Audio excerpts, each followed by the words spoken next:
നമസ്കാരം, പുതിയൊരു വീഡിയോയിലേക്ക് എല്ലാവർക്കും സ്വാഗതം. അപ്പോൾ ഇതിനു മുമ്പും ഞാൻ ഷെയർ ചെയ്തിട്ടുള്ളൊരു വിഷയമാണ് റീയൂസ്ഡ് കണ്ടൻറ്റ് എന്നുള്ളൊരു ടോപ്പിക്. അപ്പോൾ ഈ റീയൂസ്ഡ് കണ്ടൻറ്റ് എന്താണ് എന്ന് അറിയാത്തവരായിട്ട് ഒരുപാട് പേരുണ്ട്.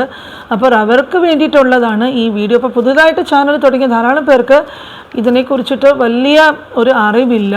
അപ്പോൾ പലരും ഒക്കെ എന്താ ചെയ്യുന്നതെന്ന് വെച്ചാൽ ഓരോ ഫൂട്ടേജൊക്കെ ഡൗൺലോഡ് ചെയ്ത് വീഡിയോസിലൊക്കെ ഉൾപ്പെടുത്താറുണ്ട്. അപ്പോൾ ഇതൊക്കെ ഇട്ടാൽ റീയൂസ്ഡ് ആകുമോ എന്ന് ധാരാളം പേര് ചോദിക്കുന്നുമുണ്ട്. അപ്പോൾ യൂട്യൂബിൽ ഇതുമായിട്ട് ബന്ധപ്പെട്ട് അതിലൊരു കോഴ്സോ അത് പഠിപ്പിക്കാനുള്ള ഒരു സബ്ജക്റ്റ് അങ്ങനെ ഒന്നും ഇല്ല. നമ്മൾ തന്നെ കണ്ടും അനുഭവങ്ങൾ കൊണ്ടുമൊക്കെ മനസ്സിലാക്കേണ്ടതാണ്. ഈ യൂട്യൂബ് യാത്രയിൽ ഓരോരോ പ്രശ്നങ്ങളും സംഭവങ്ങളും ഇതൊന്നും പറഞ്ഞു തരാനോ ഒരു കോഴ്സോ പഠിപ്പിക്കാനുള്ള ആളുകളോ ഒന്നും ഇല്ല. അപ്പോൾ ഒരു യൂട്യൂബ് അതിലൊരു ക്രിയേറ്റർ ആകാൻ, ഒരു യൂട്യൂബർ ആകാനായിട്ട് ആഗ്രഹിക്കുന്നവർ ധാരാളം പേരുണ്ട്. അപ്പോൾ മറക്കാതെ ഈ വീഡിയോ കണ്ടിട്ട് ലൈക്ക് ചെയ്യാനായിട്ട് മറക്കരുത്. അപ്പോൾ ഇനി റീയൂസ്ഡ് കണ്ടൻറ്റ് എന്ന് പറഞ്ഞാൽ എന്താണെന്ന് ചുരുക്കി എളുപ്പത്തിൽ പറയാം. സാധാരണ യൂട്യൂബിൽ മുമ്പ് അപ്ലോഡ് ചെയ്തിട്ടുള്ള പല വീഡിയോസും ഉണ്ടാകും അല്ലേ? അപ്പോൾ ആ വീഡിയോസൊക്കെ എടുത്ത് ഒന്നെങ്കിൽ അതുപോലെ തന്നെയോ ഇല്ല ഒരു ചെറിയ എഡിറ്റിങ്ങിലൊക്കെ എന്തെങ്കിലുമൊക്കെ ചെയ്തിട്ട് പിന്നെ ഒരു മ്യൂസിക് ലൈബ്രറിയിൽ നിന്ന് ഒരു പാട്ടുമൊക്കെ എടുത്ത് അങ്ങനെ ഇട്ടിട്ട് അപ്ലോഡ് ചെയ്യുന്നതിനെയാണ് നമ്മൾ റീയൂസ്ഡ് കണ്ടൻറ്റ് എന്ന് പറയുന്നത്. അപ്പോൾ അങ്ങനെ അപ്ലോഡ് ചെയ്താൽ അതിനെ നമ്മൾ ഡ്യൂപ്ലിക്കേറ്റ് കണ്ടൻറ്റ് എന്നാണ് പറയുന്നത്. കാരണം യൂട്യൂബ് YPP എന്ന് പറയും, യൂട്യൂബ് പാർട്ട്ണർഷിപ്പ് പ്രോഗ്രാം, അതിനെയാണ് നമ്മൾ ഈ മോണറ്റൈസേഷൻ എന്ന് പറയുന്നത്. അപ്പോൾ ഡ്യൂപ്ലിക്കേറ്റ് ആയിട്ടുള്ള വർക്കിനെ വന്നിട്ട് യൂട്യൂബ് മോണറ്റൈസ് ചെയ്യാറില്ല. അപ്പോൾ പാർട്ട്ണർ പ്രോഗ്രാമിലുള്ള പോളിസി പടി ഈ റീയൂസ്ഡ് ആയിട്ടുള്ള വീഡിയോസ് യൂട്യൂബ് വന്നിട്ട് മോണറ്റൈസ് സാധാരണ ചെയ്യാറില്ല. അപ്പം ഒരു പക്ഷേ നിങ്ങളുടെ ചാനൽ വന്നിട്ട് മുൻപ് തന്നെ മോണറ്റൈസ് ആയിട്ടുള്ള ചാനൽ ആണെങ്കിൽ പോലും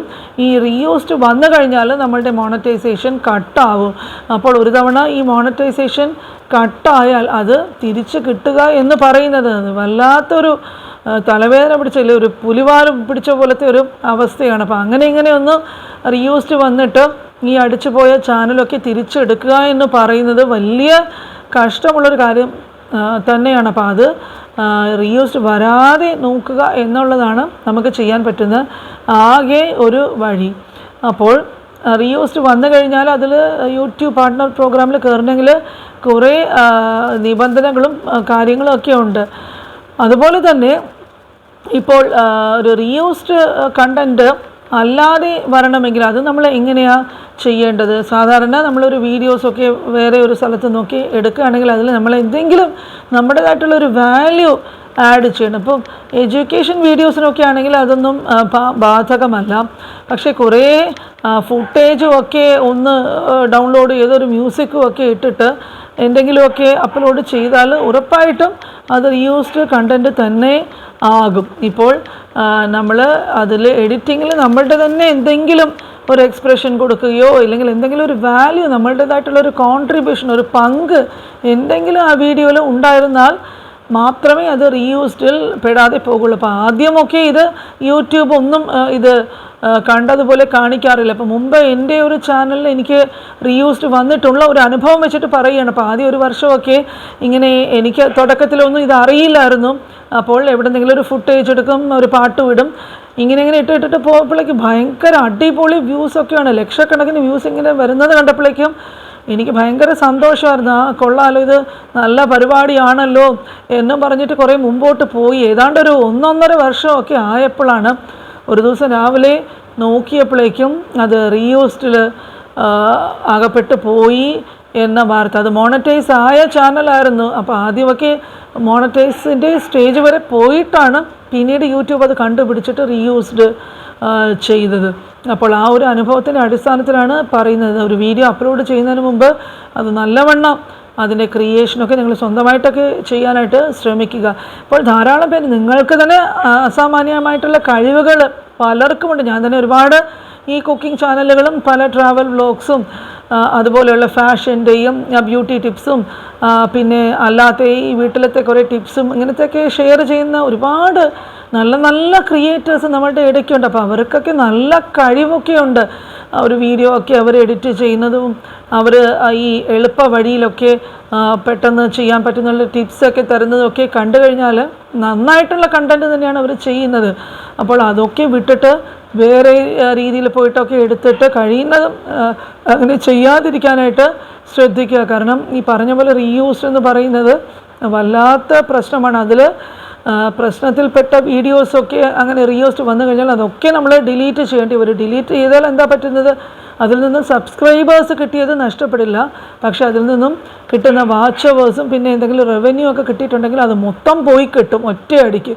അപ്പോൾ എന്താ പറ്റുന്നത്, ഈ വാച്ച് അവേഴ്സൊക്കെ അങ്ങനെ താഴോട്ട് അങ്ങനെ പോകുമ്പോഴേക്കും ചിലരൊക്കെ കേട്ടിട്ടുണ്ട് ഈ 8,000 10,000 ഒക്കെ വാച്ച് അവേഴ്സ് ഉണ്ടായിരുന്നവർ ഈ റീയൂസ്ഡൊക്കെ ഇട്ടിട്ട് ആ വീഡിയോസൊക്കെ ഡിലീറ്റ് ചെയ്ത് കളഞ്ഞപ്പോഴേക്കും അത് താഴെ 800 700 ഒക്കെ ആയിട്ടാണ് കുറയുന്നത്. പിന്നെ ചിലർ ഒരുപാട് ഈ ടിപ്സ് കൊടുക്കുന്നവരൊക്കെ ഒരു കാര്യം പറയുന്നുണ്ട്, ആദ്യമൊന്നും നിങ്ങൾ ഡിലീറ്റ് ചെയ്യണ്ട, മോണറ്റൈസേഷന് കൊടുക്കുന്ന സമയം ആ വീഡിയോസൊക്കെ ഡിലീറ്റ് ചെയ്താൽ മതി എന്നൊക്കെ പലരും പല രീതിയിലൊക്കെ പറയുന്നുണ്ട്.